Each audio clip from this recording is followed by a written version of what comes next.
I think it always is nice to be able to have a core of why you started. My core was to be able to give back.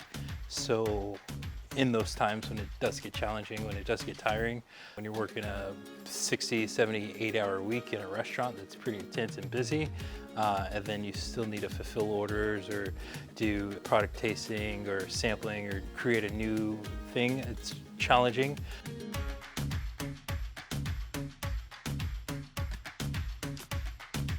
Our goal of being able to support Rafiki Foundation, No Kid Hungry, that's, I would say, probably the biggest force that keeps it going for us, yeah.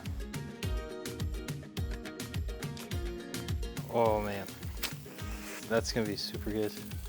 I'd say I was cooking roughly when I was 8 or 9.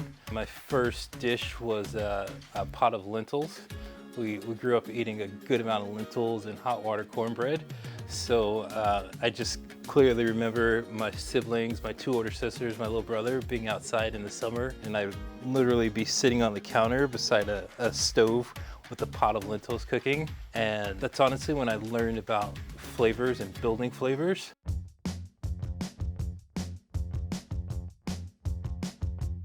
So originally from Kansas City, so that's where we're born and raised at. Moved out here when I was 23 years old. Prior to that, I was living in France. And when I was there, I told my roommate at the time, I was like, you know what, I'm gonna go work for Chef Keller, Thomas Keller. And he's like, oh, okay. You know, I was like, no, I'm gonna do it. And just started working my way up from CDP, so line cook, to demi-sous, to sous, eventually to exec sous. So currently I'm in the chef de cuisine at Press Restaurant in St. Helena.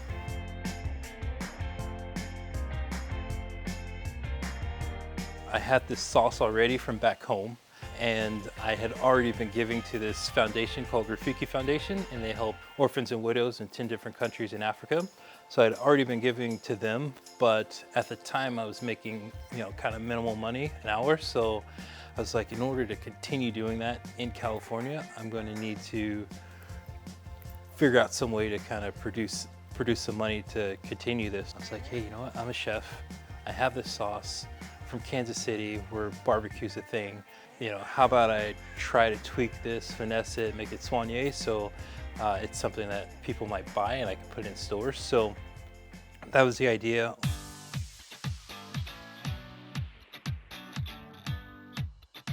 So for flavors, it goes hand in hand with texture. So for me, I really didn't want a thick sauce that you're, you know, shaking out and it's just kind of overpowers whatever you're using it on. I wanted something where it's slightly looser. I wanted it to be more of a chef sauce that sure goes great with things that you barbecue, but first and foremost, it's a chef-driven sauce. It's got different layers. It did take a while to get it there, and you know, we kept tweaking quite a bit and testing it with all the chefs, and I'm really happy and proud of this one. You know, I could be a little subjective, but you know, I'd say it's a solid sauce. So I have a 7-year-old and a 9-year-old. When we're out here cooking and they're just fully into it, and you know, the sauce, they just love it. Like they ask if they could have a spoon of it. It's pretty crazy. We have a co-packer that, you know, produces all of our sauces and products for us, but they always try to get involved, and you know, we write handwritten cards in every order that goes out, so they always want to be a part of that. So yeah, it's fun. And I tell everyone as well, whether you buy our items or not, at least research these 2 foundations, and if it's something that works for you, make sure you help and support them as well.